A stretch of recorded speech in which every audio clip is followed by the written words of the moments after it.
Boys and girls, ladies and gents, welcome to another episode of Clutch Conversations. It's your boy Mike. We are back at you one more again, live on a Thursday night, man. How y'all feeling, man? I hope everybody is doing all right tonight. We got an exciting show coming up for you here in just a few minutes. We got Anna from AK Morphs. But before we get into the show, let's run through a few things. First and foremost, shout out to my lovely wife, Takar.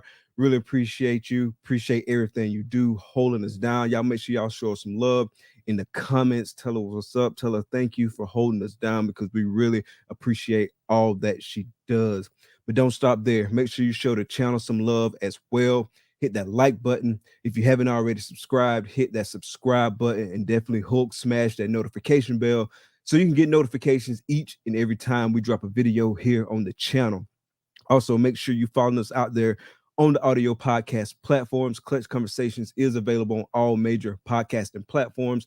That's Apple Podcasts, Google Podcasts, Spotify, and more. So make sure you're checking us out on your favorite podcasting platform. When you're out there checking us out, please be sure to follow, rate, and review. It really helps us out, and we really appreciate the support and the feedback.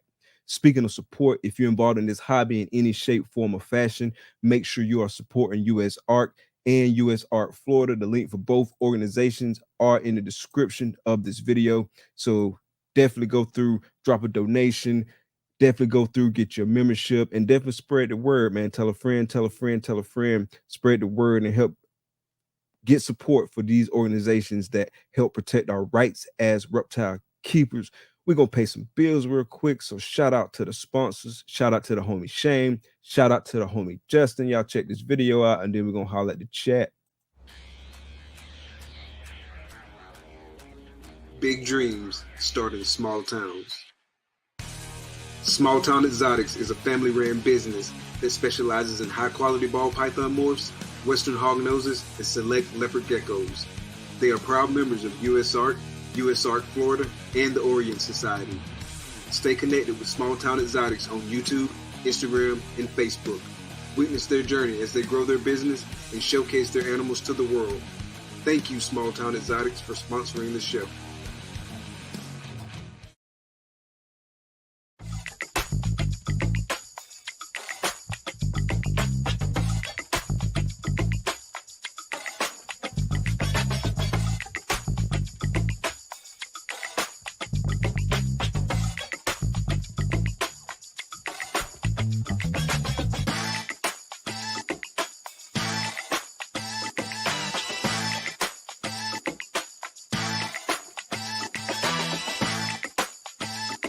Art comes in many forms. At Armless Angels, it comes to life. Shout out to the sponsors. Really appreciate y'all support. Really appreciate y'all having faith in us. Y'all make sure y'all go check out Armless Angels and Small Town Xotics. The link for both organizations are in the description of this video. Let's see who we got in the chat. First, the pimp, we got Kevin from Sugar Skull Serpents. What's good? Appreciate you coming through. Appreciate the support. We got the homie Big Wiz in the building again. Y'all make sure y'all check out the Suspects. Make sure y'all check out V Unit. Make sure y'all check out Wiz Tang Clan. Make sure y'all check out everybody. Definitely go show some love. Show some support. The big homie Brian 352 in the building. What's good, homie? Appreciate you coming out. Appreciate the support. Jessica, Denmark's Den, appreciate you coming out. Appreciate the support. We got Big Tank Hank in the building. What's good, bro? Thanks for coming out. Appreciate the support. We got the homie Rock. What's good, bro? Appreciate the support. Thank you for having me on the show, man. Y'all make sure y'all go check out the Snakes and Vapes podcast. I was on there this past Sunday. Definitely go check it out. It was a dope episode. Had a lot of fun, man. Really appreciate you coming out and showing us some support tonight. Rock, what's good, family? Appreciate you coming out. Appreciate the support, homie. Eric's Morph Factory in the building. What's good? Thanks for coming out. We got Max. What's up, bro? Good seeing you. Thanks for coming out, fam. We got Paul from Large March Morphs. Thanks for coming out. Appreciate the support. See who else we got. Jason, what's good? Appreciate you coming out. Appreciate the support. We got Chad. What's good, man? Hey, it was good seeing y'all in Daytona, man. Appreciate the support. Appreciate you coming out.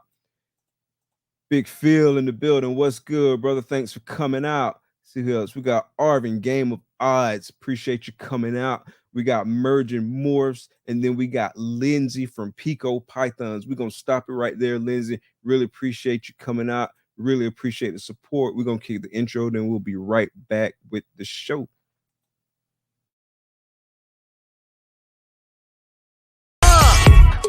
Baby, won't you listen to me? I got that flavor. I know you're dying to feed. I ain't no dancer, just got some hip in my feet. Now throw your hands up. Ooh, you bring the lighter, I got the fuse. You make a fire, I'll add the fuel. Follow my lead, just watch the shoes.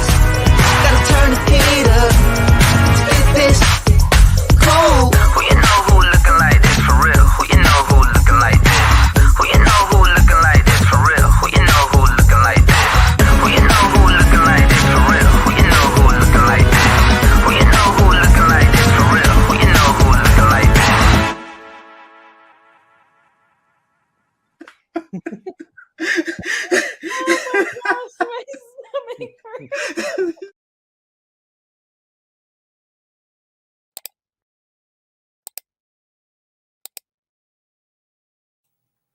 Episode 82, AK Morphs. What's up? What's up? How's it going? It's good. How are you? Good. I saw you jamming backstage. Oh yeah, I could dance to that intro. That was sick. Yeah, I was like, yeah, this is gonna be a fun one. Appreciate you coming on. Like I was saying, behind stage, definitely looking forward to this all week. So really glad to get you on the show. Looking forward to a good time. Oh yeah, good times to happen. Oh yeah.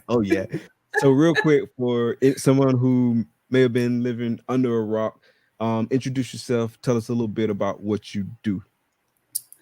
Ooh, so I'm Anna. I run AK Morphs. My husband helps somewhat. He, chauffeurs me around to shows and yells at me for buying too many snakes. I am what I dub the import queen. I like imports and pattern disruptors, and I also enjoy making grown men cry. So there's that. A little side gig. Yeah, I mean, kind of. You never know. I have to pay for snakes somehow. So we definitely gonna have to dive into it. So I might as well ask right now while we at it. How do you make the grown men cry? Easily. I mean, just making small comments about, pastels being bred to other pastels and hey, that's super, and asking them, is that all they can do? And just making fun of their balls. It just happens.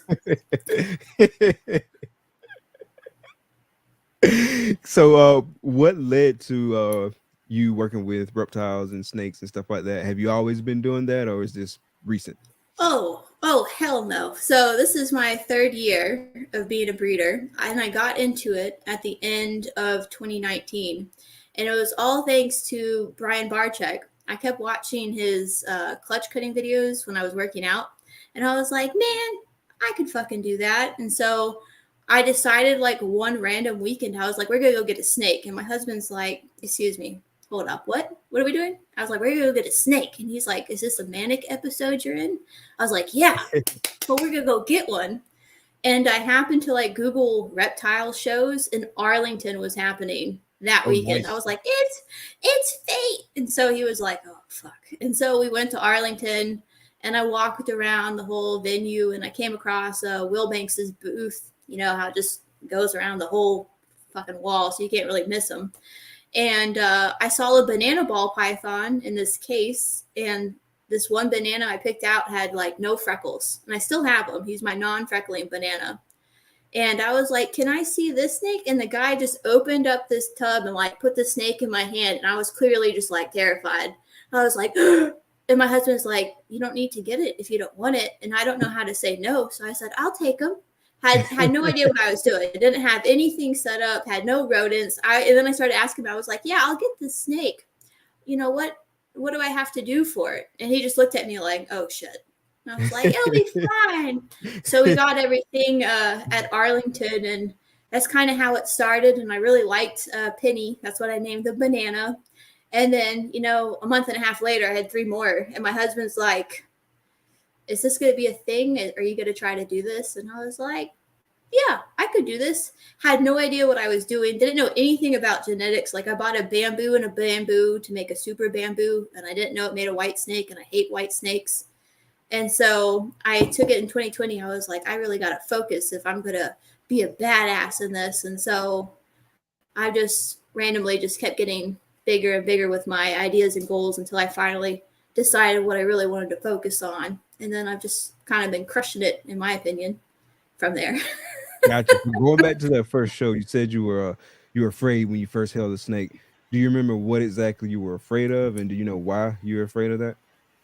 I was mainly afraid I was going to drop it. I have no feelings in my hands, so I can't tell if I'm squeezing something too hard. That's why I don't pop my own snakes. I have to probe them if I'm going to do it. But it was mainly like I didn't have it fully in my hands like this. It was kind of to the side, and I was more afraid I was going to drop it and break it and then buy it instead of just, I don't know, just put it back and not buy it. It wasn't that I was terrified of snakes in general. I'm not very afraid person. If you know me or you've been following me for a while, you know, like I'll go fuck around with 1,200-pound animals for fun on the farm and just be like, yo, come at me, bro. But no, it was just more of I didn't want to injure the snake by dropping it and causing more damage. So what did you do like right after the show when you brought it home? Like, where'd you put it? Did it take you a long time to pick up all the stuff you needed for it? Oh, no. So I got all the stuff I needed at Arlington because they have tanks and the decor and they had the rats and stuff. And so when we got home, I actually set them up in the office on this, this table thingy. I don't know, that one. And like I blacked out his tank, had the substrate, had 2 hides, had a heat pad underneath, and then I had a lamp on top. And then I started working on getting enough clutter for him and stuff. But he was in the office for us, and I never really had an issue with him at all. He ate when I fed him the first time, and nice. He was never a problem snake for me. I think if he was a problem, I would have been like, yeah, fuck this. I'm not doing this. And just would have never ventured into living art with ball pythons. Nice. And Arlington, that's a hell of an introduction into like the ball python world, the reptile hobby. Oh yeah, so, go big or go home at this point.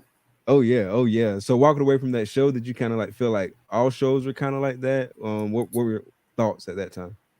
No, so where Arlington is held at the esports stadium, I felt more comfortable there since I was a former gamer. So I knew conventions like that weren't going to be shows down the road for other reptiles. And so I figured, I mean, like if this was a national show, smaller local shows weren't going to be anything to this level. And I have gone through a few herp shows and what is the other one? Some reptile one. I even did a stupid YouTube video on it. Repticon. There we go. I know I'm going to get chewed out for that later.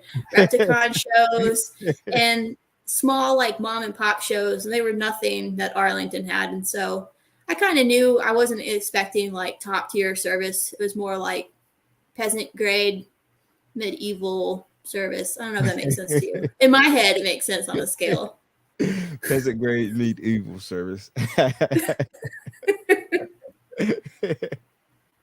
That's funny. And so you said you picked up like 4 more like kind of like shortly thereafter, and you were just kind of like picking up random snakes. Was it just eye candy, or what was your thought process then? It wasn't really eye candy. So first ball python was a banana het pied. Second one was a bamboo pinstripe yellow belly male. Third one was a pumpkin pied. Fourth one was a bamboo pinstripe pastel. And then I got onto the Morph Market forums, and I was just like, I don't know, fucking around on there trying to figure out like what I could do. And someone's like, hey, have you ever used a calculator?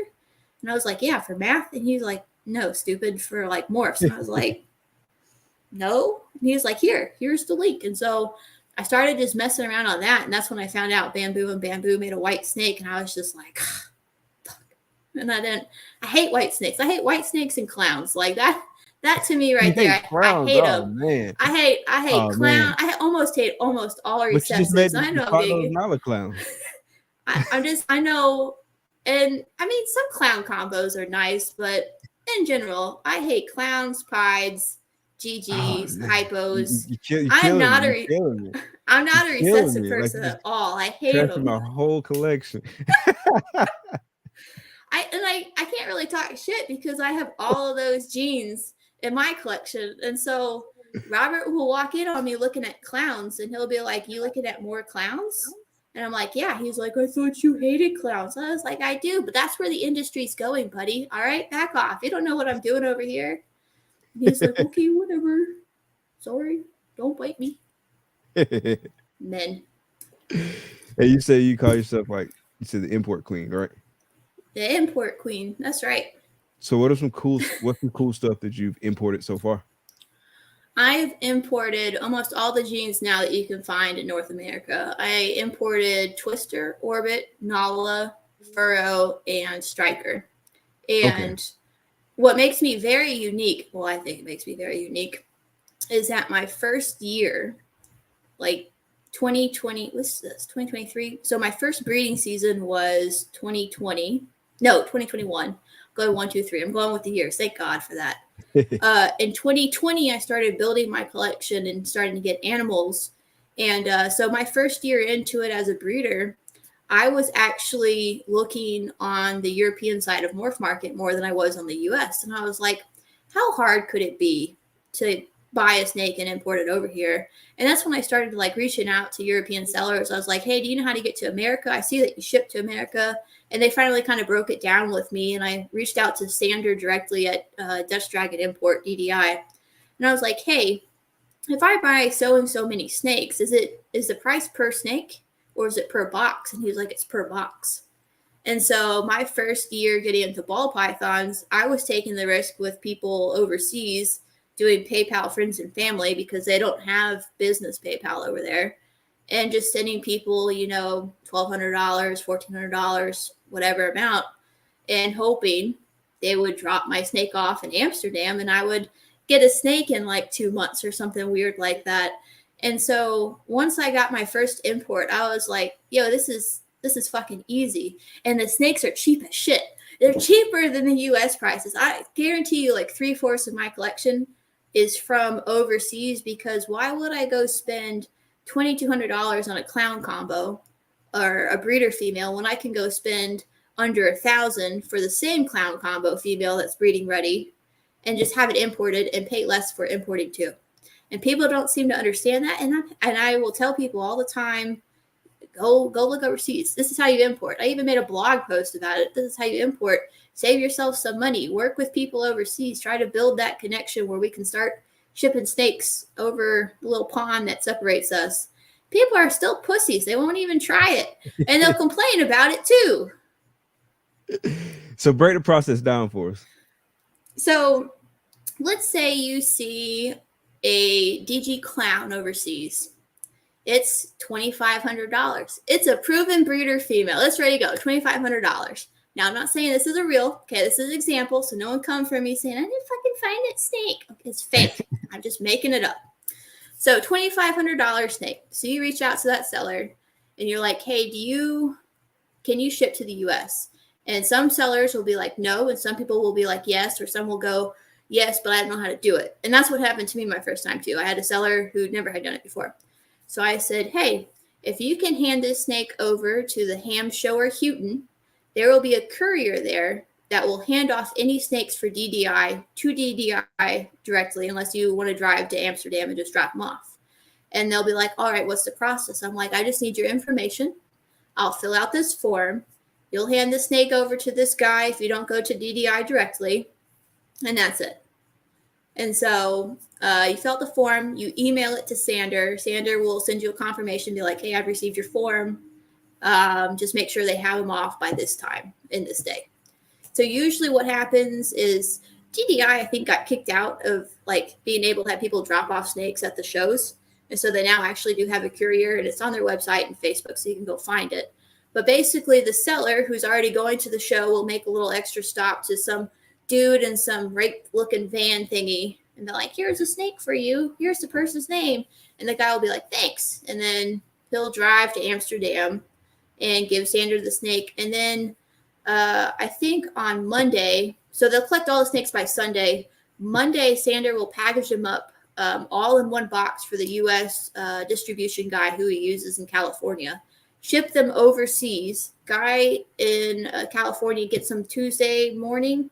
He'll break them out to whoever gets the snakes and FedEx them themselves. And then by Wednesday, you should have the snakes. I mean, so Okay. it's simple. So you pay DDI. Most people pay before they ship. That's what Sander does. But if you've been working for him for so long and so many years, he'll let you pay after you receive the snakes. It is cheaper to go buy like 4 or 5 snakes at a time and have them shipped together, because you will get the box weight instead of paying individually by each snake, is what I've learned. So when I imported like, I don't know, 11 breeder females, I think it was $1,600 total I paid for shipping. But I mean, that was a hell of a lot cheaper than buying snakes in the US for the same genes, because the US market is just maddening. Gotcha. Have you ever had anything go wrong at any point in the process? Like as far as like delays or Not really. And I think if I did, I would probably like cry. Maybe I would choose somebody out. Somebody would probably get curb stomped if something happened.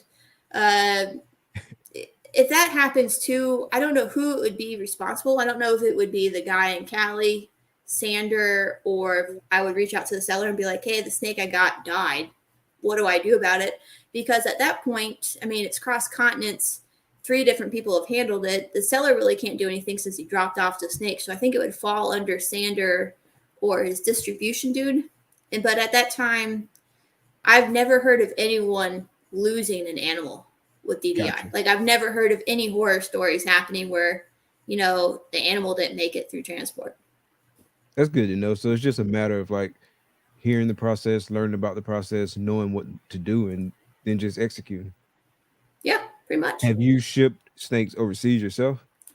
Yeah. So I actually, my last season, which was my second season ever, I actually sold 5 snakes to a breeder in Japan. Okay. And Nice. so I was expecting it to go, like my first shipment to ever go back over to Germany or something. But no, it was this chick in Japan who wanted a Nala and some strikers I had. And I was like, hell yeah, I'll do that for you. And then it took like 6 months for us to be able to ship the snakes to her. And she was totally understanding. But that was interesting to work with, because she couldn't send me money via PayPal or like Venmo or Cash App or anything else that we had. So this was the first time I actually took a money wire. And I was so nervous because I had to give her, you know, the bank account, the routing number, everything. So I could have got fucked over if she wanted to go like use my routing and account number to go buy something. Oh, I was so nervous, man. I was just like, I'm going to get fucked. I'm going to get fucked at this. And Robert was like, calm down. You're not going to get fucked. I was like, I'm going to get fucked. I'm going to lose all my money. I'm just going to get fucked. And he was just like, you're just breathe. And I was like, I'm going to get fucked. So I had bought a snake from Canada one time, and I had to use like Wise, I think it was, because that was the only way we could like get money between each other. It's ridiculous. It's ridiculous the different types of payment options there are and what people want to use and what they don't want to do, which comes with a whole different can of worms for people who are doing ball python breeding. And this is just a personal opinion. So if you want to come for me in my DMs and I'll just slap you down like a little child. But if you're running your ball python as a business, but you aren't taking the steps as a business, like you're being like, no, Send it through Zelle. Send it as friends and family. I don't want to do this. Go after this threshold because I don't want them to see anything. You're fucking stupid. And you are ashamed to be a business in the ball python industry. You either do it professionally and correct, or you don't do it at all. And don't say you're a business. That's one thing that pisses me off. As you can see. The why is like, it took a little while to set up. Like there's a couple extra steps, obviously, to get it set up and kind of get everything verified and all that good stuff. But after that, it was easy to do.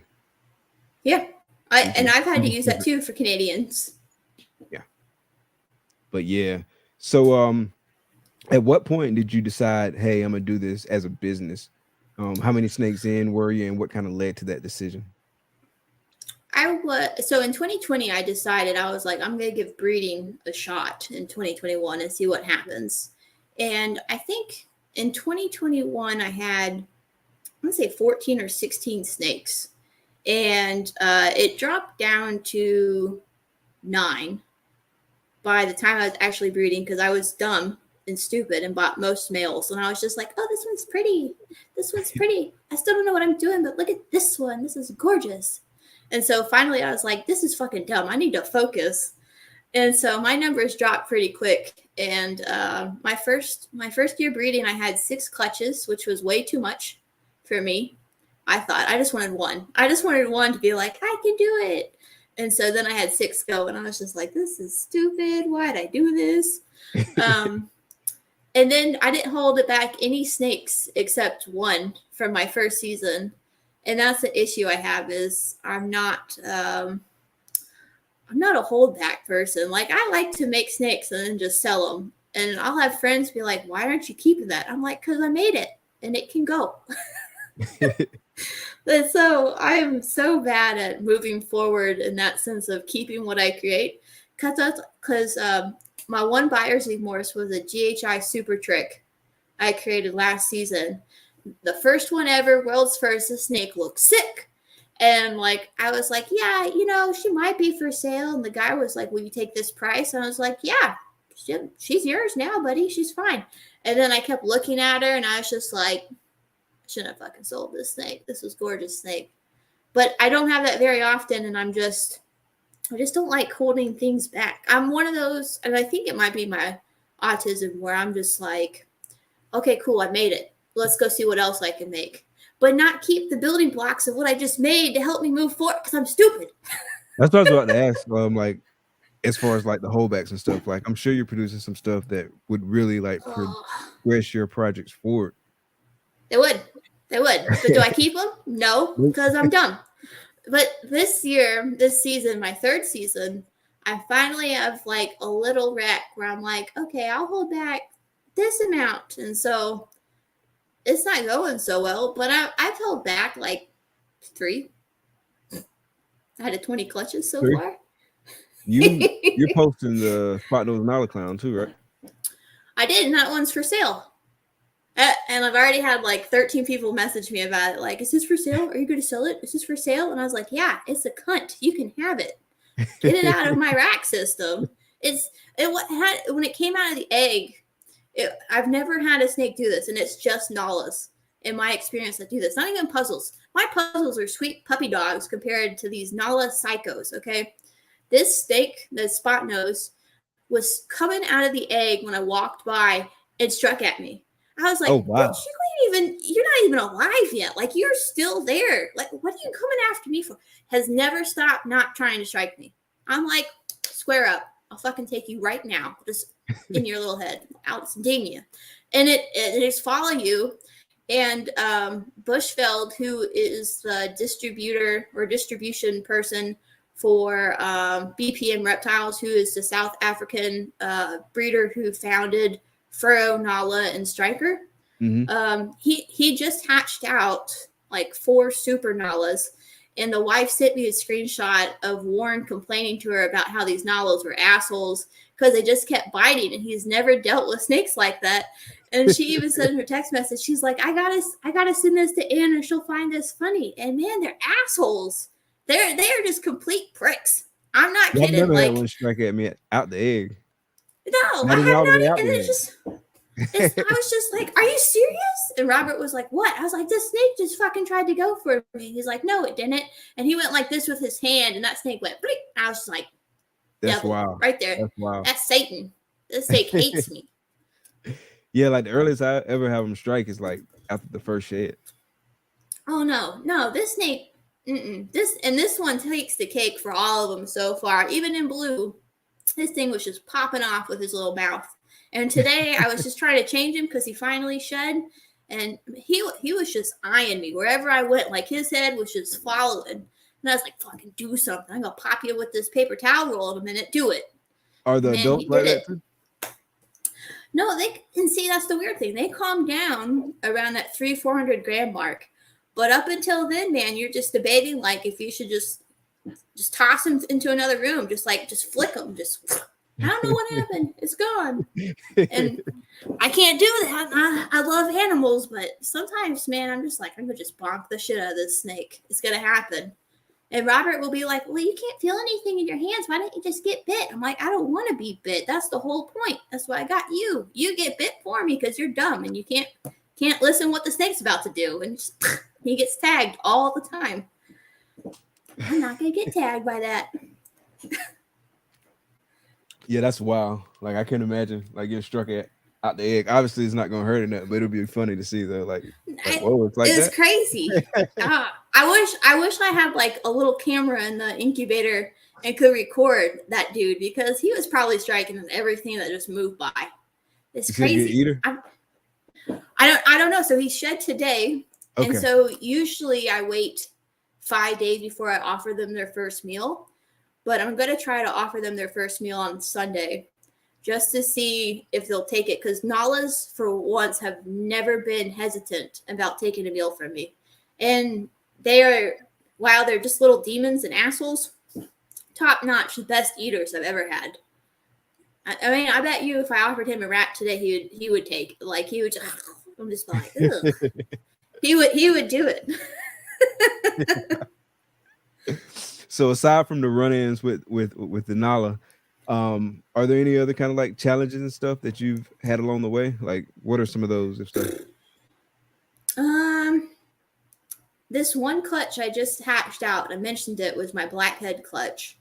And I thought I had an incubation issue, and I even mentioned that in my post, where I had 7 eggs and I lost everything but 3.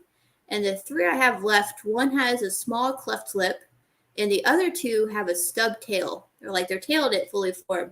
Oh, wow. And I was thinking it was an incubation issue, but I had clutches before them and then after them come out with no issues.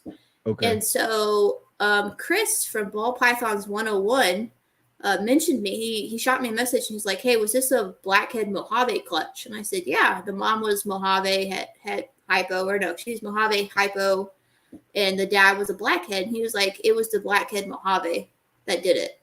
I was like, I've never heard of this. He's like, I've done multiple blackhead Mojave clutches, and they've always come down with issues. So I think that could be almost a temple, you know. And I was thinking about it. I was like, I've seen people post blackhead Mojaves. And so it's always made me wonder, like, did me and Chris just like have shitty luck with our blackhead Mojave clutches that we had? But he's done it for several years with different males and different females, and he still had issues pop up. So I was wondering if anyone else had ever had, you know, blackhead Mojave pairings that just didn't work out for him. Wow. Yeah, that's the first time I'm ever hearing about that. But I can't even think of any specific blackhead Mojave clutches that I've seen. But now I definitely want to look into that. Yeah, it was crazy when he mentioned it. I was just like, I've never heard of that. That's not real. Yeah. Did he have it like with?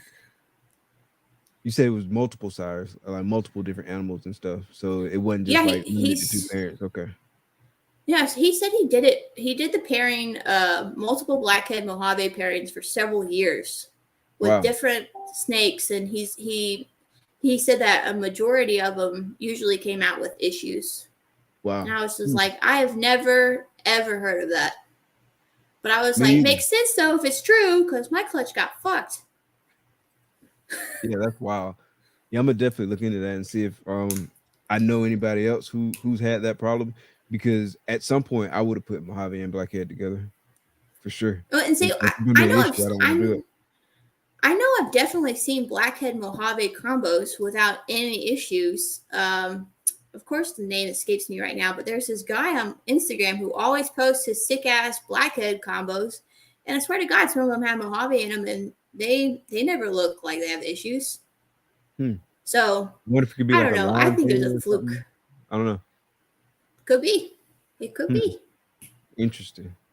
That's one of the fun things. Like, obviously not fun having like fucked up animals, but at least like learning things and kind of like figuring things out and like the whole science part of it.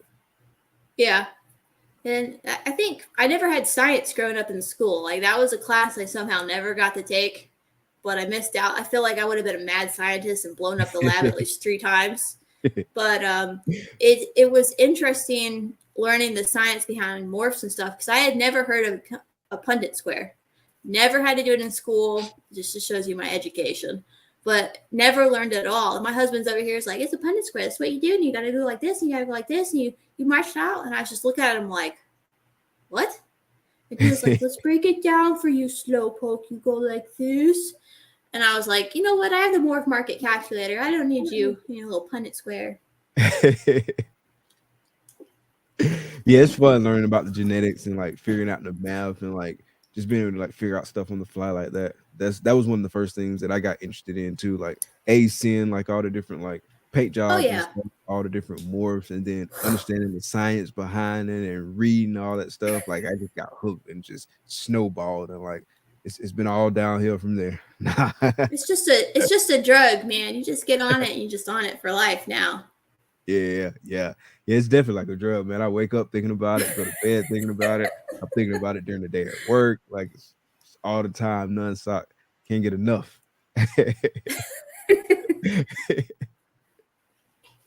And so out the gate, were you AK morphs? Was that like the first thing you landed on, or did you go through like? No, it was the first one I did, and a lot of people gave me shit in the beginning because they're like, "Oh, you're from Alaska," and like the joke that they were saying that. So the joke that went like when they would tell that to me, it just like went completely over my head. I'm like, no, it stands for my name, and Robert would be like, "It's a joke. It's funny, haha." And I was just like, I don't think it's funny. I'm not from Alaska. And he'd be like, oh my God. And this would happen at the first Arlington show after I terrorized Justin and destroyed his booth, basically, with a live rat escaping. I had people come up and like, you're from Alaska? What? That's a long way. Oh, no, we don't need to go into the Justin story. No. You already brought it up. We got to. Yeah, I'll let you finish this story, but then my follow-up question is, tell us about this table destruction. People just came up and were just like, are you from Alaska? Do you live in an igloo? And I was just like, looking at them like, no. And if you've ever met me in person and you can just tell like my brain's just not there, and like I'm just like zoned in, having just like my full autism spectrum just like zoned in on something, and someone will come tell me a joke and I miss it completely. Like my face makes this distortion where it looks like I'm giving you resting bitch face and like I'm gonna beat the shit out of you in a minute. Like it goes from like crazy to like this, and I have no idea I'm making this face, but I've had people been like, oh, sorry, it was just a joke. And I'd be like, what you were talking to me? Like, because I'm just completely like zoned out when people start coming up and talking to me. And I've had people who have had like the snap. I'm like, what? They're like, where were you? I was like, I don't know, just not here. And so the joke for Alaska just went straight over my head. And apparently I made like a I will murder you face with it. And it was just, it's Anna. It's for me. I make sick animals. Gosh, guys. But the Justin story, there's several Justin stories for Arlington. So Arlington's the only show I've been mainly. And my first show at Arlington, I brought African soft furs to sell, and people had pre-orders as well. And then I sold art, because if you've been following me from the beginning, you know I did art for people and made like custom snakes and custom logos and stuff. So that's really what I went. And I did Arlington as a vendor just to like get the experience of it. even if you don't have snakes to sell, vending just to see how everything runs is a great experience to like learn from. And you get to walk around and see what others are doing. And usually I would take photos of people's booths to get ideas of what I wanted to do or how I wanted my banner to look, or, oh, look at this sick setup. Like, who is it? Alyssa from Full Throttle. Her table setup is sick because she has this sequined purple things that she puts underneath her display cases. And I always think that's the coolest shit. But so I went to Arlington. I was vending, and we got everything set up for the rats on Friday. And Saturday came in. Me and Robert got there at like 7:05. The doors had only been open for 5 minutes. And I'm walking over to my little booth area, and I'm behind Justin. And the wall for the auction was right next to me. So it's literally dead end me and then Justin with his end table. And I see Alyssa and like these group of people over at my booth. And I'm like, who the fuck are these people? I'm just going to go pop. And so then I see them like, I see Alyssa picking up rats and like throwing them in tubs. And I had never had ASF escape from any of my racks living at the house or anything. And they decide to fucking chew out of a tub at Arlington. Just like, I was just like, this ain't happening. And so I had people, and it had apparently just happened too, where they just started to escape. And so people were over there just like picking up rats and throwing them in tubs and containers and stuff to make sure we got all of them. And we got all of them. And apparently we didn't get all of them because someone came around later that mid-morning, maybe early afternoon, to do a video with Justin, like to interview him. And so the camera's talking to Chase, and Justin walks by, and he bends down and picks up an ASF on live camera. And he opens the screen, and he goes, "Is this yours?" I'm like, I've never seen that before in my life. And I just walk away. It's like, I've never seen that. It's not mine. I don't know what that is. I don't know. I have never seen that. And so Justin kind of chuckled, and he gave the rat to Robert, and then he closed the blinds. And I was like, I'm never vending again. I can't take this heartbreak. And so the next Arlington, they put me behind Justin again. And it was not me. Okay. I'm going to say this first off. And I've been saying this with my innocence, is it was not me, but something happened to Justin's power at his booth, and his banner almost toppled over, and it was not me. Okay. I was not there. I was walking. It was either Robert or the maintenance guy who was there with the forklift. But again, I just want to say it was not me. I am innocent until proven guilty, and I was nowhere near the scene of the crime. But I'm sure after that incident, after that incident, I never got placed next to Justin again. They moved me to the other side of the venue. And I was like, did Justin report me? Am I bad luck? Like, what the fuck? And so I like to think that I traumatized Justin enough that he specifically asked that I never be next to him again.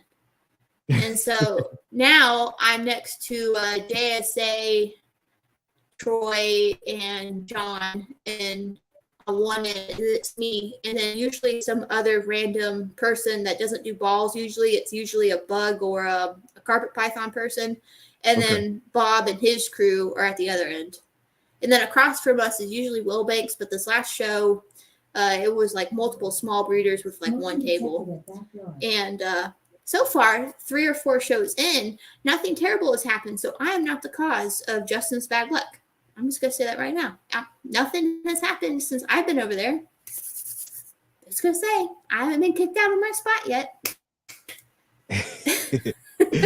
I definitely got to make it to Arlington at some point. I don't know when it'll be, but I definitely want to make it to Arlington. More than one. Arlington is fun. I want to go to Tinley at some point, but I've been told that Tinley is a lot more crowded than Arlington.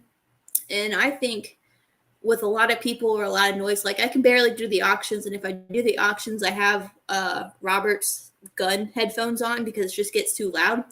I think I would soccer punch somebody at Tinley if they got too close. Like if it was super crowded, like Daytona. Everybody's going to be up on you. Like I feel like I would just be throwing hands. And my husband would be like, I got the bail money.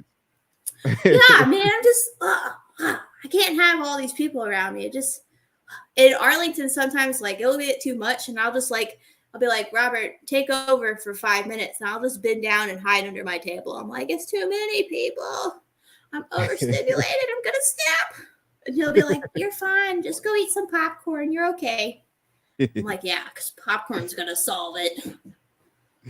Yeah, Tinley is definitely jam packed because the venue is a lot smaller and like everything's a lot closer together, and so like everybody's like up on each other. If you stop, somebody might walk into you, stuff like that. So you just kind of got to be cognizant of that kind of stuff. Like Daytona, though, Daytona is busy too. It's a lot of people there, but it's so spread out, like it don't feel like it's like cramped up. And so that's one difference between Daytona and Tinley. And it sounds like Arlington isn't that same way either. So definitely got to be prepared for that. You're gonna be right up on people. If I But go if to you go Tinley, I'm early, on you someone's get a chance to walk arms. around like before everybody else get there, and so then you can kind of walk around and move more freely. But once it's kind of like at peak Tinley for that day, it's a lot of people close. Man, I'd rather have the two people I want in front of me and behind me at all times for that. Ugh. Can only imagine. So someone's gonna be like, "What does that mean, Anna?" Nope. Nope. So is the Arlington show, is that the only show that you vended, or have you vended some of the other like local shows and stuff like that? That's the only one I've ever truly just vended. I don't really see the point of going to the other shows just because when I've walked around them, I haven't got the sense of, oh, I need to be here. I need to be at this show. And Arlington for me is not more about selling snakes. To me, that show is more marketing, meeting people, getting introduced to people, making more connections. And so, yeah, it's cool to sell snakes and stuff. But for Arlington, for me, more is I look at it as a marketing thing. Here, my name's Anna. Here's my name. I'm local. If you're local, you have questions, you'll never find any other snakes at this show that I have because no one else carries the imports like I do. I mean, you will never find another twister here. It's just one of those things where it's more of how can you stand out more. And I know the big guys have, they're 4 fucking tables full of 70,000 snakes, and they're there to sell snakes and make a business.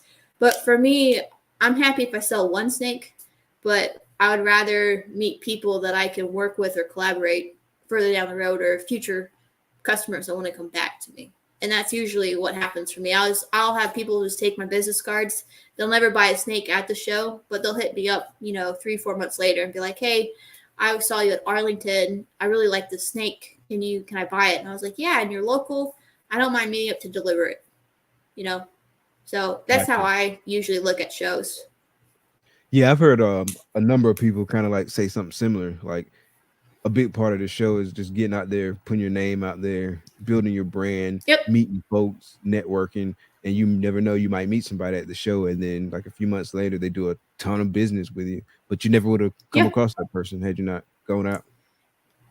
It's true. And what makes it funny is I've had so far at all the shows for Arlington I've been to, I've had at least 1 or 2 people ask me, they're looking for something very specific. And I'm like, well, I don't have this, but this dude, two tables down does. Or if you want this, go see this guy. He's 3 rows down at the end of this section.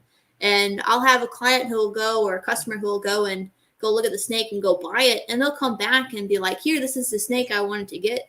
And they'll come back and show me the snake, and they'll take my business card. And then they'll reach out to me within like the month and be like, hey, it was so cool that you helped me find a snake. I was looking at your store. I'd really like to get this one as well. I just thought it was really cool that you helped me out before. And then from that, like, that's a client or a customer that will come back and buy from you repeatedly.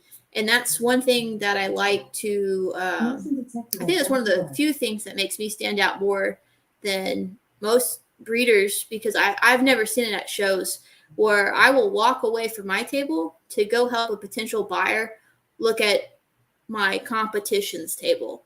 And people will be like, you're in competition with everyone else. And no, you're not. You're not in competition. You need the industry to grow, and you need more combos to be created, because if people make more combos, that gives you opportunity to buy into combos that you would have never been able to have, or wasted 4 years of your life making. And time is your most valuable thing. And people always take it that I'm this goofy, fiery person on the internet. and I'm extremely business strategic. I'm very smart. I word things a certain way, the way I will do it. Or if something pops off and it looks like I'm going on a rant, like I have reasons I'm going on a rant. I got receipts for the reasons I'm going on rants and stuff. And I just look at it as you need to help the industry by helping those who are trying to get into it. And there is no competition. So Justin can make a 20 grand snake. That's cool. You can't afford one right now. Why should that deter you from not continuing to try to build on something that you can do yourself?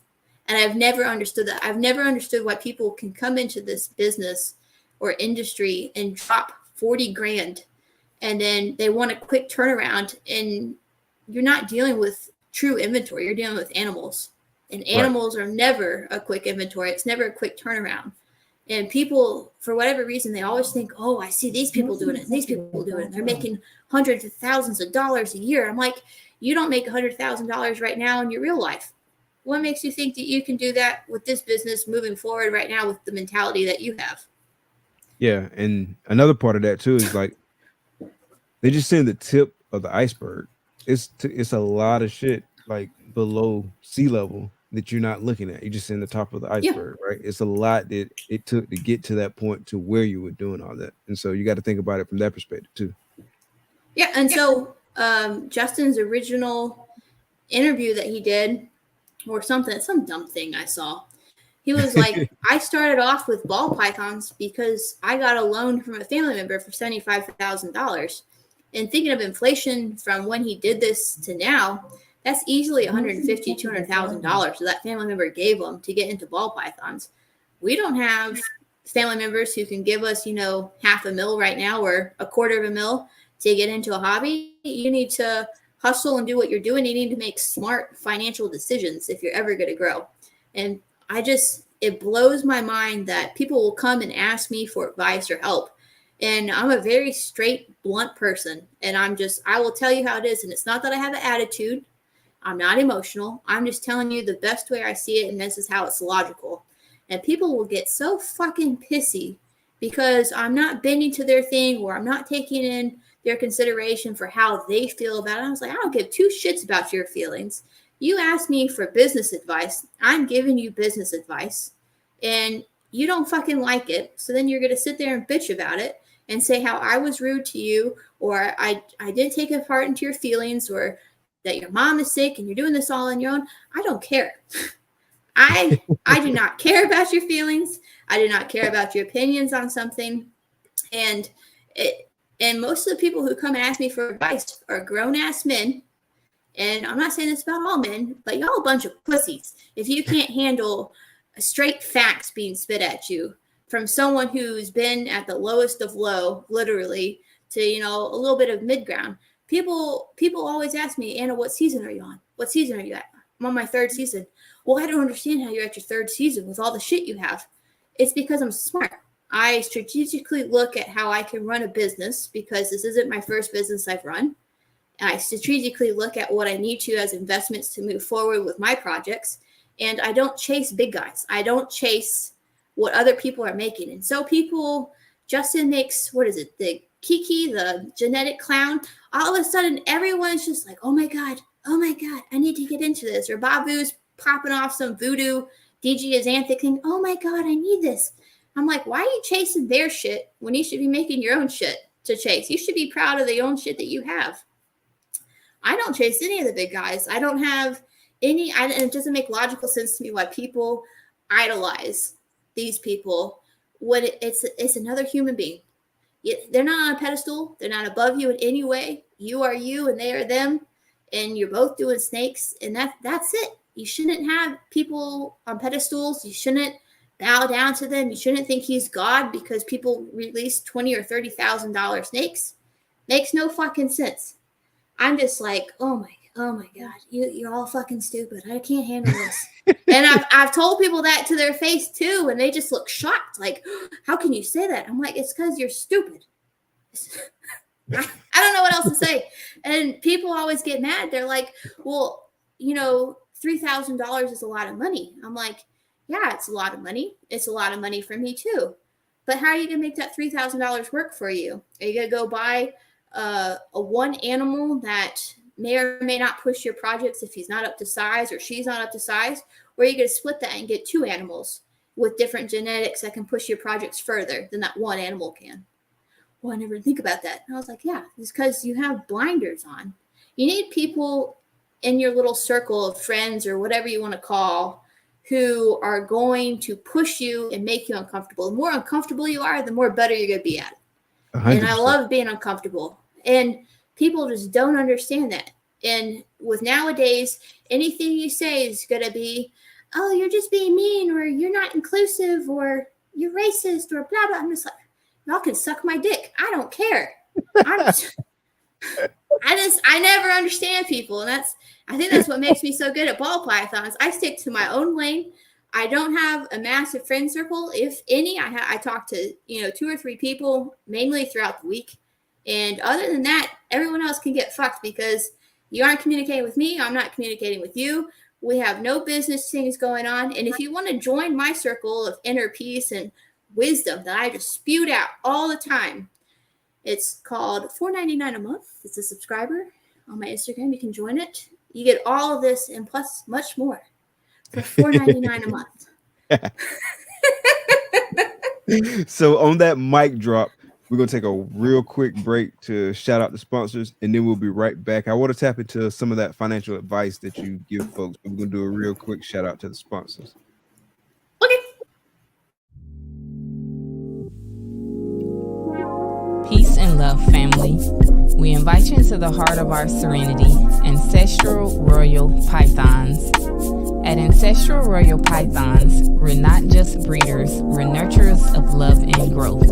Each of our high-end ball pythons is a tribute to the grandeur of the natural world and our dedication to quality.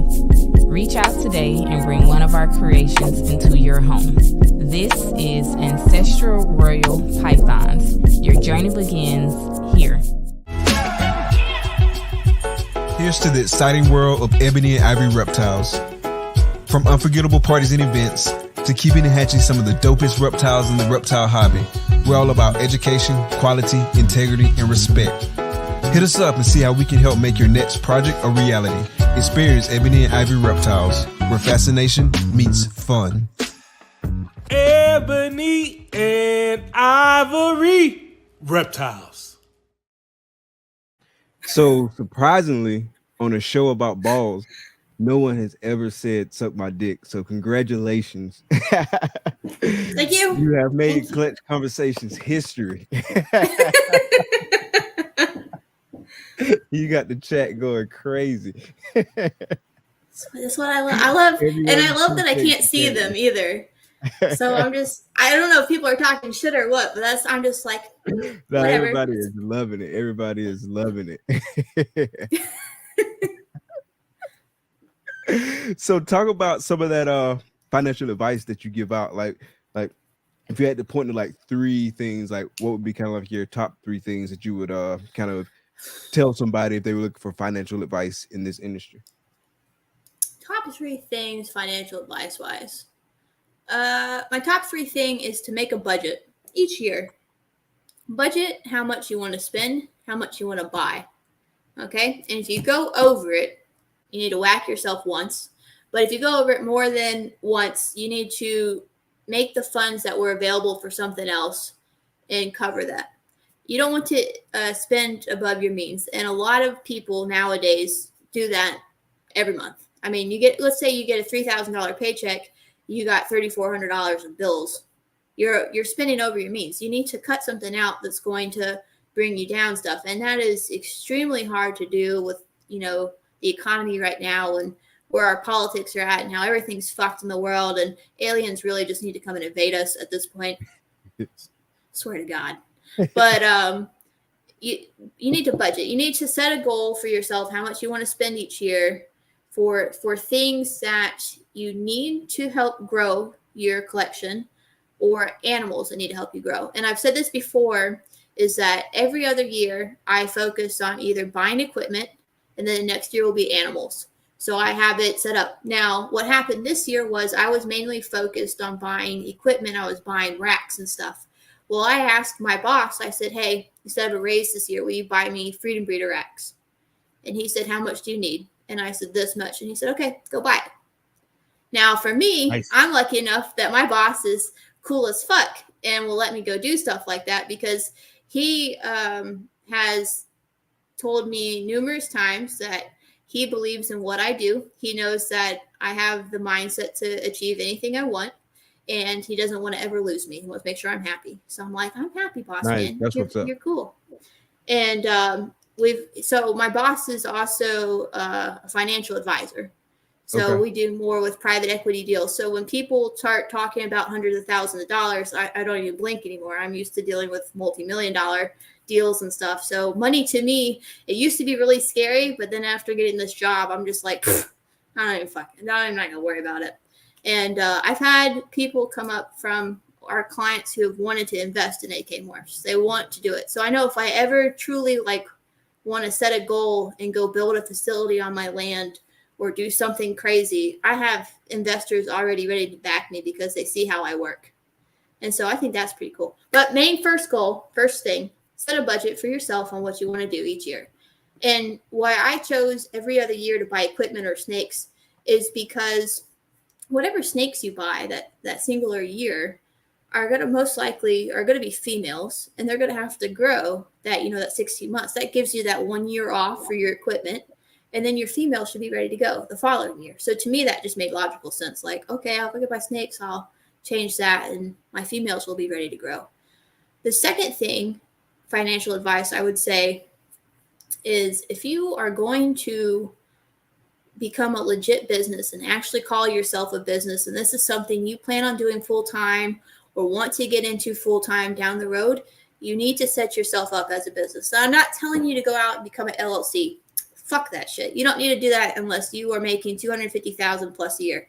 Don't even waste your time. Just be a sole proprietor. And with that, you need to get QuickBooks. You need to get your own banking account, which you can do on QuickBooks. And you need to get a CPA. And you need to sit down with your CPA and explain to them exactly what you do. You need to say, I breed snakes. I sell snakes as inventory. I need something for you to help me with when I do taxes to show what my expenses are versus what my inventory margins are, and everything that stacks up to it. My profit and loss. You need to have a P&L sheet for everything you do moving forward. And a lot of people never think about that. Or there was someone who was like, well, Anna, how do I become a sole proprietor and get a bank account, a business bank account? It's like, you need an EIN.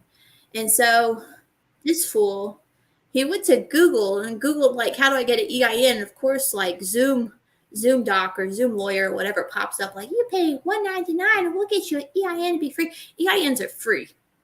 They're free. I can't say that enough. They are free to get an EIN. You don't have to do shit. You don't have to go behind some gas station and meet some guy back there and do some crazy stuff. You don't have to pay $199 on Google to do it. It's free. It's free. It's free. It's free. You just need to Google your state and say EIN. And then you go and fill in your information. And then you get an EIN number like immediately when you push send. Like that's it. So second advice is, if you plan on doing this as a professional business or legitimate business, you need to get your shit in order. You need to have EIN number, a CPA, and a banking software. I chose QuickBooks over Square because the fees were less. And I could have a QuickBooks checking account linked to my QuickBooks. So if I send out an invoice, which I've been doing more and more often, which I got from Justin's idea when I was buying snakes from him, is that the money through QuickBooks that's paid goes automatically into my QuickBooks checking account. I don't have to worry about it. So then my CPA can't go, what the fuck did you do with this money? I'd be like, it's right here. I didn't fucking touch it. Don't come at me. And so that's just one thing. You have to have everything itemized, because the chances of you getting audited and explaining to an auditor, I breed snakes, is not going to go over well, because I've had to deal with the audit for a business. And let me tell you, those people suck ass. There's no comical, like, I should have been an IRS agent at that point. I could have got a gun and everything. Like, you see me with a gun? I just taking care of business over here. You have an AK? Yeah. And let's see, my third financial thing. Oh, God. Third would be set yourself up to where if you plan on trying to make a profit within your first 5 years, you make less than 10% of all your other financial expenses. Now, why I'm saying this is because if you're negative your first 3 to 5 years, you can count that off of your taxes, anything that you use. So let's say I had, I don't know, $73,000 in the red last year, even though I personally was not in debt. Like, I've paid through everything that I had. Financially, AK Morphs is negative, which in turn takes $15,000 off your personal taxes. So my other thing would just be, you need to be smart about how you try to make a profit. And if you're going to start trying to make a profit where you're in the green within the first 5 years, you need to make sure that the CPA you have on file knows of all the tax benefits you can take, and make sure you're set up correctly. It's more about, and I know this is going to sound stupid, it's more about setting yourself up so taxes don't get you. And people, 100%. I know they're trying to avoid taxes right now using Cash App and Venmo and stuff. That all changes this year. And I don't think people understand that you're going to get, I think it's a 1099 at the end of the year from those apps coming up for the 2023 season. It doesn't matter what you purchased on it, it's going to be listed. So anything you've used those apps for, you're going to get hit with a 1099 INT, I think. And if you don't know what the fuck you're doing, it's gonna catch up to you. You're gonna get hammered, and people are gonna start freaking out about it. And I'm warning y'all all now. Listen to the sunset hair lady, and you get yourself CPA. CPA. For sure. Yeah, taxes can. You definitely want to have that lined up, and you don't want to wait to the last minute to think about it. Oh no, and taxes are scary. The one thing I don't like about taxes, and which no one has ever been able to explain to me, is you take taxes out of my paycheck.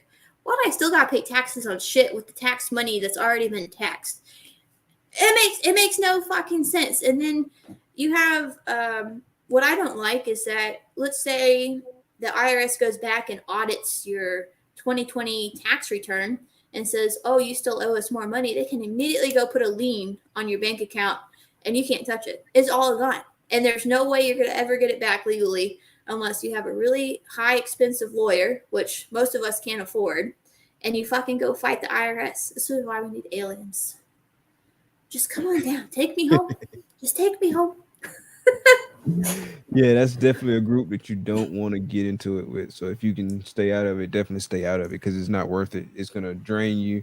They're not necessarily up to speed sometimes, and it just really depends on like the agent you get and like whoever something goes across. Because like, I mean, like I deal with the IRS sometimes, like through work or just talking to folks who like deal with IRS, and like they'll talk to like 3 or 4 different people, get 3 or 4 different answers that conflict, and you're like, what's really going on? What's really going on? So you definitely want to be. Which one is real?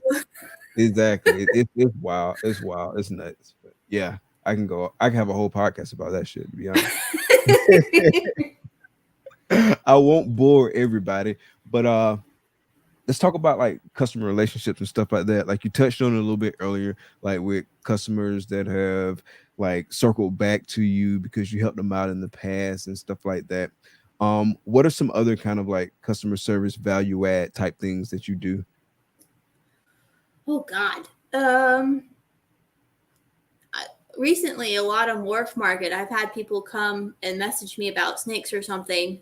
And I mean, I answer all their questions. And it's a prime example. This lady sent me like a 5-page book essay about the snake that she was inquiring about. She wanted to know the temperament, its zodiac sign, like just bullshit. I was just like, I don't know if I'm being punked or not. Like, is this real? But I responded to every question she had. And she was like, all right, well, I'm still looking. I just let you know. And I just responded back, all right, good luck on your search. Let me know if you need anything. And I've had a client who reached out about, I keep saying client, I've had a customer, a potential buyer, reach out and ask me about one of the TSK snakes I just posted. And she sent me a photo of another TSK from another breeder who was selling one online. And she was like, well, I figured it would look like this when it got older. And I explained to her, like, no, mine's not going to brown out like that. This is why. This is where the genetics came from. Like, here's John's Instagram, Morph Market page, website. You can go read all about him and all his line breedings and stuff. And she was like, I want to thank you for taking the time to explain to me your genetics and stuff, but I just don't have the additional $150 for this snake, so I'm going to have to go with the cheaper one. And I said, all right, that's fine with me. Let me know if you come back in the future and you want a brighter, better looking snake. And that was it. And that was the end of the conversation. I spent like 6 hours with this lady. She even called me on the phone for 45 minutes. And I was just, and it wasn't an expensive snake. And I'm saying, like, when I say expensive or not expensive, I'm saying like it was a $600 less snake. But I just took the time to, answer questions. And it comes down to, for me personally, it comes down to, well, if I was starting off again, how would I want to be treated? Would I want to have my answers questioned? And I know you'll see a lot of like drama pop up on Instagram because we're the most drama-filled fucking section of this industry I've ever met. It's worse than gamers. Y'all are worse than a Call of Duty lobby sometimes. I'm just like, Jesus Christ, y'all suck. But like, you'll have people come up and they'll be like, oh, you see how this person asked me if I'd go this low, or they asked me this question, or they asked me if I could ask my spouse first, blah, blah, blah. And you just chew this person out. And it's not like this person can't see what you're saying about them if you have your social media linked to your profile. Right. Like, let's say they started following you 2 weeks ago and they finally decided they want to get a snake and they reached out to you because they really liked your thing, and then you're talking shit about them. Like, man, it makes you look unprofessional too, and it turns other folks off on it too. I have a list. I have what I call the AK shit list. And when you're on this list, there's no way you ever get off this list unless, like, you pay me $1 million to remove your name. And it's people I've never even bought snakes from, but I've seen how they interact online. And I'm just like, no, you're a fucking turn up. I'm not even dealing with your shit. Well, and I've had even people reach out to me to buy a snake who's on the AK shit list, and I'll straight up say, I'm not selling you a snake. I don't like you. What? How can you? What do you mean you don't like me? I'm like, I don't know how else to say it. I don't like you. With the clap emojis, like, I don't like you. I'm sorry. And then they get offended that my opinion of them matters for some reason to them. I'm like, you just move on. I don't have to follow you to not like you. And that's another thing I don't understand about social media is people take follower count or people following them or unfollowing them to the extremes. It's just a goddamn number. No one cares. I don't care if you unfollow me, lick my butthole. I don't give two shits what you do, as long as you just buy that steak from me. And I treat you well, and you want to leave me great feedback. I mean, that's all it is. And people just get so butthurt over the smallest things, and they don't want to show customer service. And I'll just be there, like, scrolling through Instagram sometimes, like, you've never had a retail job in your life, and it fucking shows. And I think that's really what it is. And I think what really pushed me over the edge to make my customer service so on point and stand out is because first getting into ball pythons, I had two experiences that were complete opposites. I had Aussie balls, or Aussie boys. There's got balls on my head. Aussie, who had this OD pinstripe female up for grabs. And it was a proven breeder. It was his original OG or OD stock pinstripe female. And I was like, oh shit, I need to get into this. It was $1,500. It was a 2,000 gram snake. I was like, yeah, man, I'm going to do this. And that was actually my first clutch I got was from her. So it was my first snake ever that bred. And I just wanted to get her to see if I can breed. And she was $1,500. And I reached out to him and I was like, hey, Aussie, I really want to get the snake from you. Let me know what I need to do. And I sent my deposit and everything.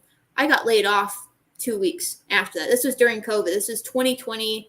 And so I reached out to Ozzy. I was like, hey, I just want you to know, I understand if you got to keep my deposit, but I just got laid off from my job and I can't make my last payment that I need for you.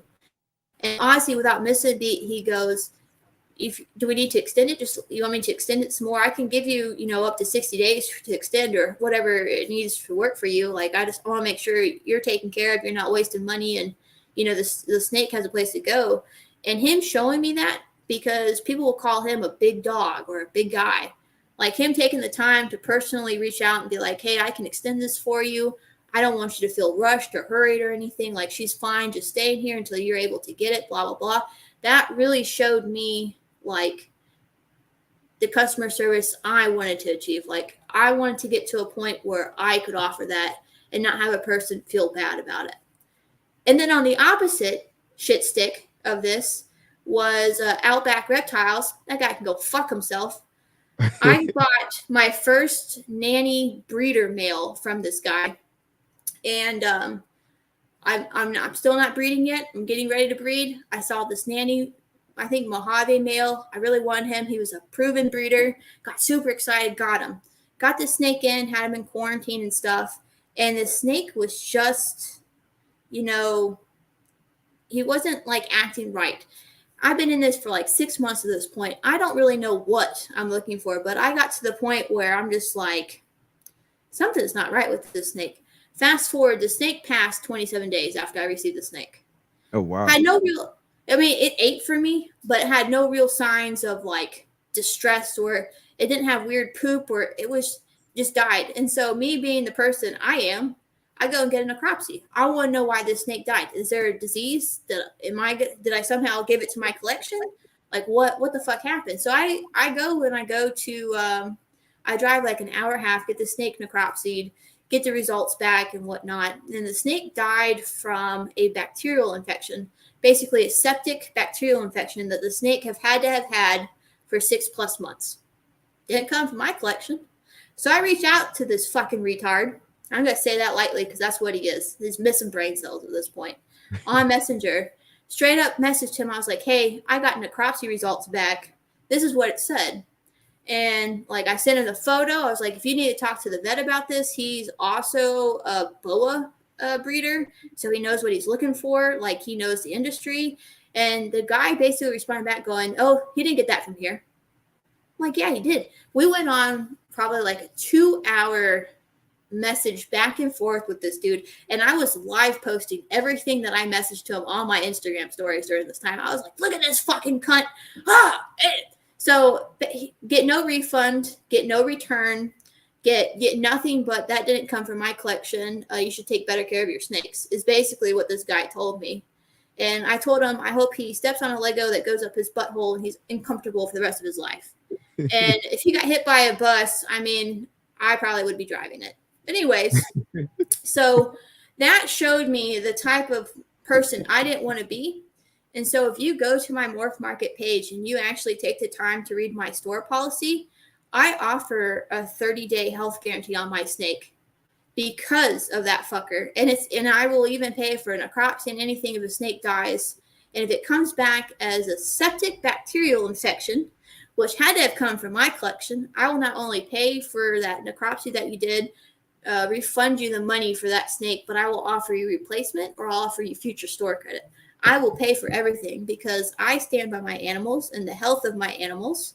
And I'm going to stand by that.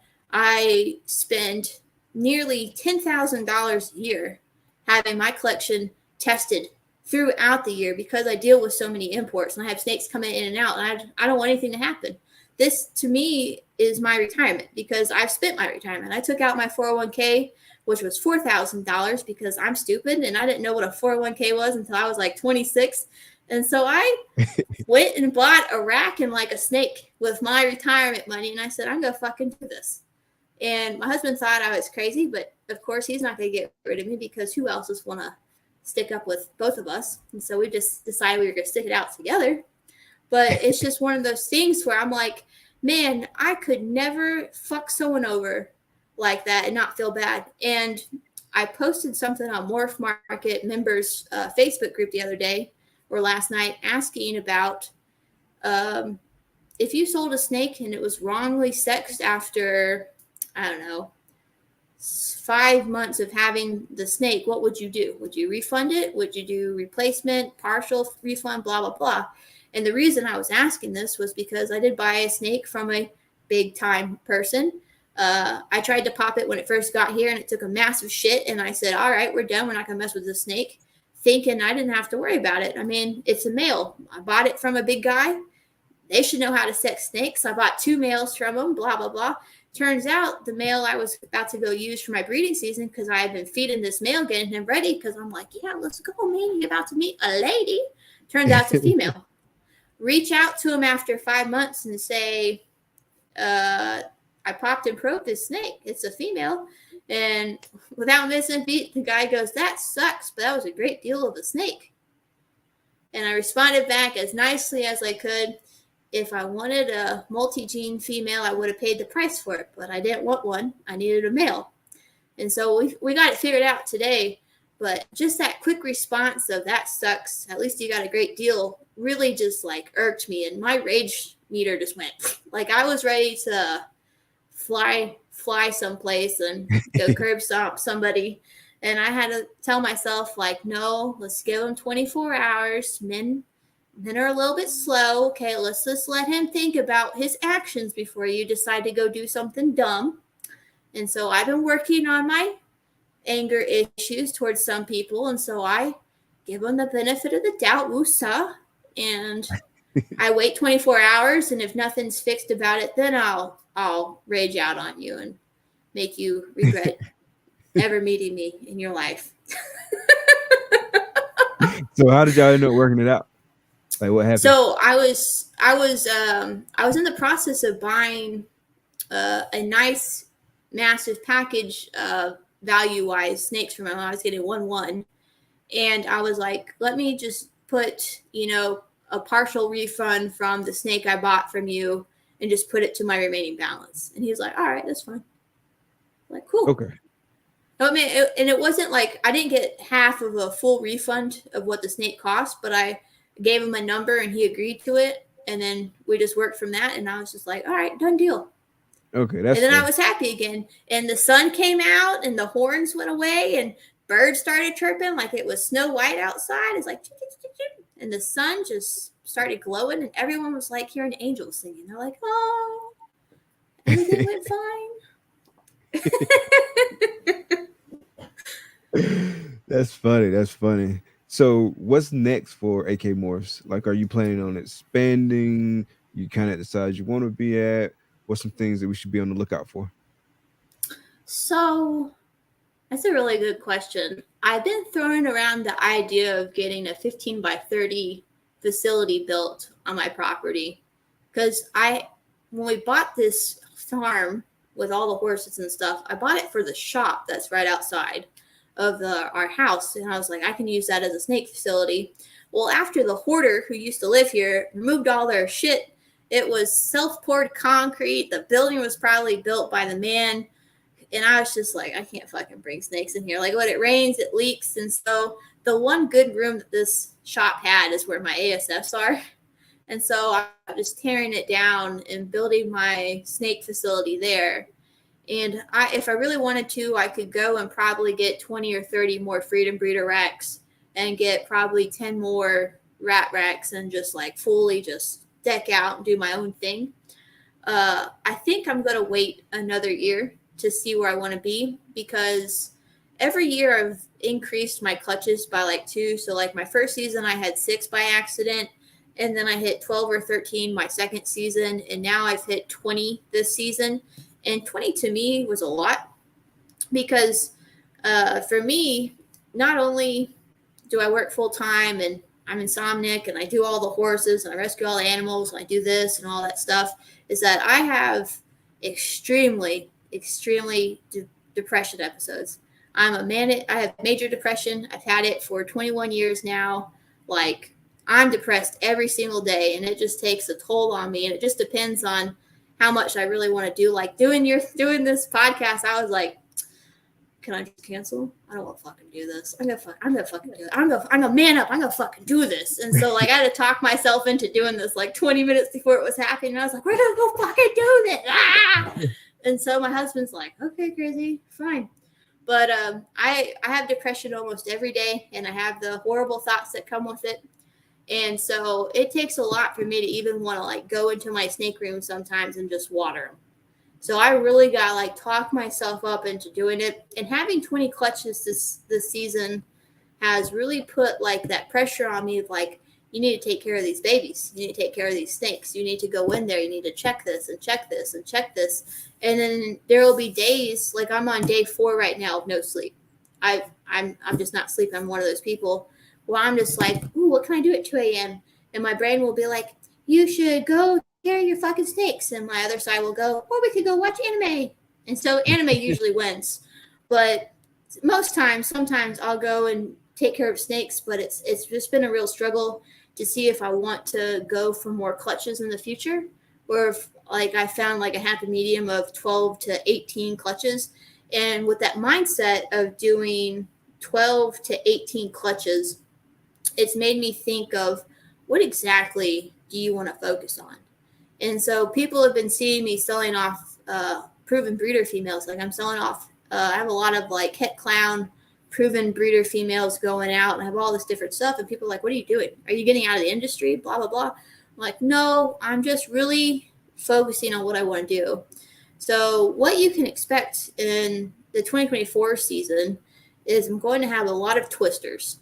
And I have, I think, 9 pairings for twisters coming up. It might be 10.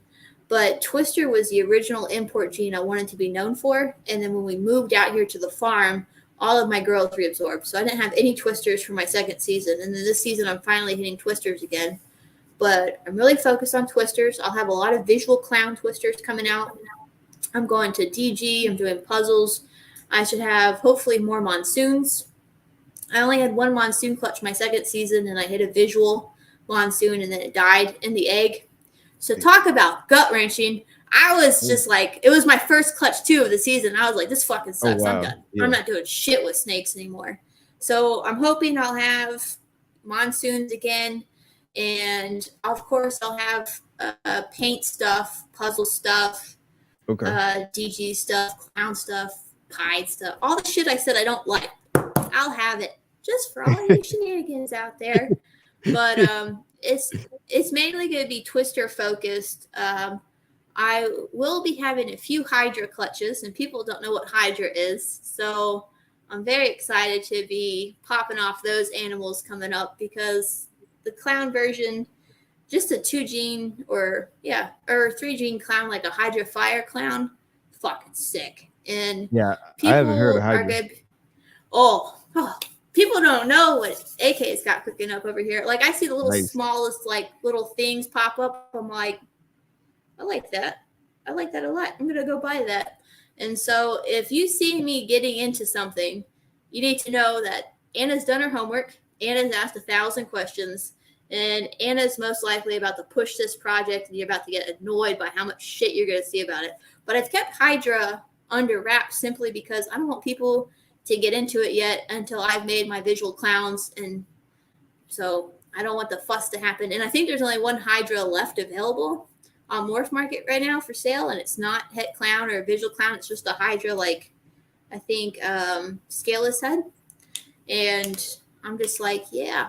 And the reason I know I did a good investment getting into Hydra was the 2 visuals that this guy hit that he was releasing, Justin and Bob bought. And I thought, that's right, you fuckers keep following me into my projects. That's right. Thank you so much. And it seems like every time I get into something or I find something new, one of those 2 is just like, oh yeah, that looks exciting. They're just copying me. They're following my coattails. I swear to God. It's what's happening over here. People don't believe me. I'm like, I saw it first. Like Tornado. I was like, that's so fucking sick. And I even messaged Justin about it. And then that fool goes and buys everything. And I was just like, must be nice being rich. No. But that is true. Hydra did come from Ben. And the guy who had Hydra, who got his Hydra from Ben before Ben's collection, got dispersed and everything. His website, and of course I don't remember his name while we're talking, but his website has he's broken down the Hydra in different combos. And so when I start doing Hydras for 2024, because they're already locking up, if I hit something, I can go look at this basic encyclopedia. But I'm telling you, the Hydra clowns are sick. And I hate clowns, but I was really excited when I saw this, and I was just like, okay, I'm gonna get into this. And that's how you know it's something magical. Okay. Yeah, I'm about to go check that out. I hadn't heard of that before, but I'm definitely gonna check it out. But yeah, I don't know, Twister. That's all I got. Is really I'm doing a lot of Twister stuff. A lot of the Twister, puzzle, paint, and Hydra. I think those are my main. And Monsoon is What are I'm you really working in the puzzle? Puzzle right now. I'm just really gene stacking. I have OD cinnamon pins going to it. I got hypos going in. I got spot nose hypos going into it. Knowing my puzzle with the trick, I got the crazy trick patterns coming out in puzzles. I just got multiple puzzles lined up, and it's just females that are just het puzzle, but they're gene stacked. So I make sure that if I buy hets, and I really hate buying hets, I'm more of a visual person because I don't want to deal with the fucking odds because I get mad when I don't hit them. If you watched my YouTube clutch cutting videos, you can see how animated I get when I'm just like, God, there's no odds in here. But most of the females I have are 4 genes or higher, gene stacked with het puzzle. So I'm just trying to go for gene stacking most so I can have different combos down the line. Gotcha. So if you could sum it up and you think about like when you first got into breeding ball pythons all the way up until now, what would you say is kind of like the biggest change? Like what has evolved about you the most? I think what's evolved the most about me is I don't go on rants when I see something infuriating as much anymore. If you followed me starting like in 2020, when I would see some shit go down, like I would immediately like call that person out and be like, and I had no problem calling people out and stuff. But I've learned that even though you think you might be doing good, people will always think that you're doing something wrong. Even though it's the right thing to do, you're always in the wrong. So I've learned now to really just shut my mouth when I see stuff, because the amount of DMs I get every day already versus if I'm right about something and people don't appreciate that I'm right about something, they just skyrocket. And no offense to anyone in the chat, but I just don't fucking have time for your shit.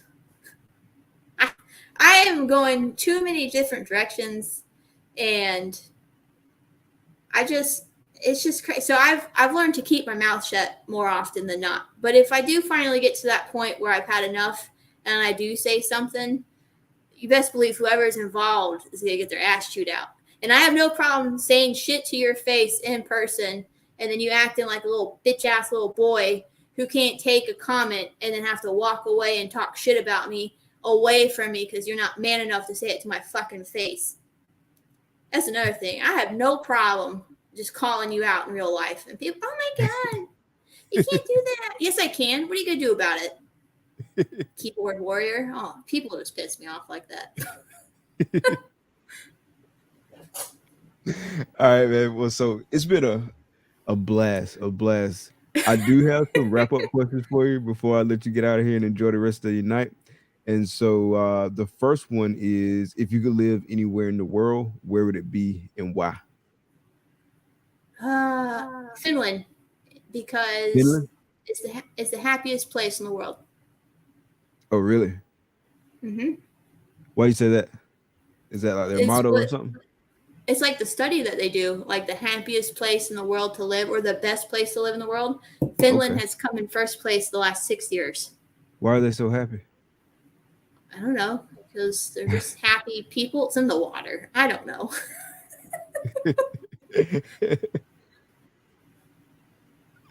Gotcha. All right, so let's say somebody got on your shit list and they paid you $10 million to get off the shit list. How would you use the $10 million? Ooh, that's a good question. I would make a trust, put the money in the trust, and then use the money from the trust to handle everything.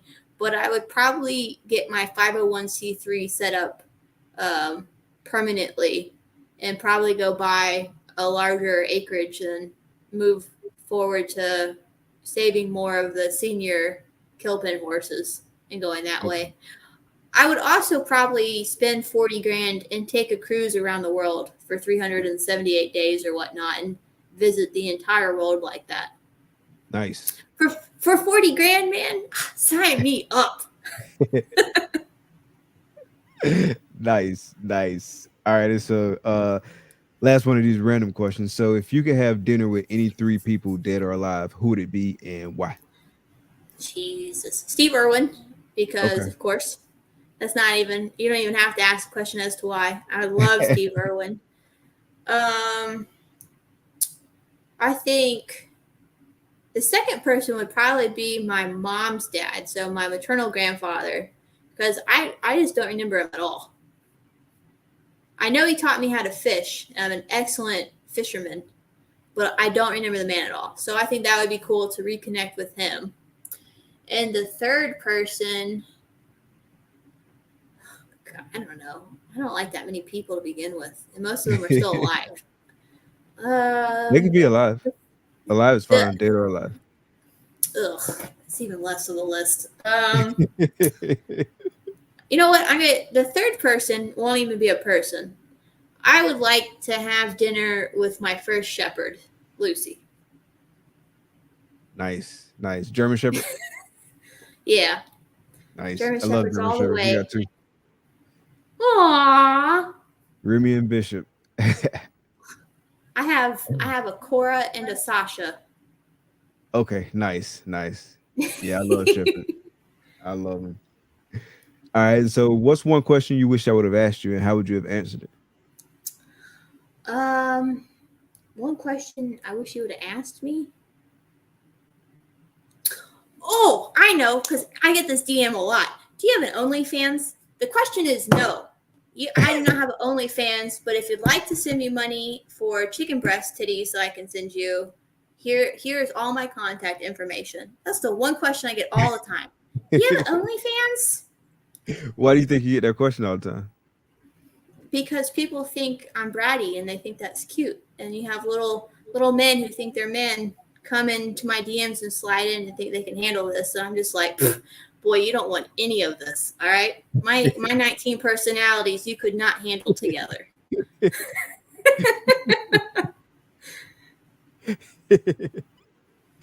Cool. Well, Anna, it's been absolutely amazing, man. I've had a blast with you on the show tonight. And I know everybody in the chat had a good time, man. Been seeing the comments. Everybody's like rolling, cracking up. Everybody make sure y'all definitely check out the replay. Before we get out of here, let everybody know where they can find you on social media and all that good stuff. You can find me on AK Morphs on anything. Google is your friend. Nice. So y'all definitely make sure y'all go check her out. If you're not already following, to everybody who came out and checked us out live tonight, really appreciate the support. Everybody who's going to catch the replay, we appreciate y'all too. Everybody listen to this on the audio only version, we appreciate y'all too. Definitely appreciate the support each and every week. Anna, can you hang back for like 2 or 3 minutes? Yes.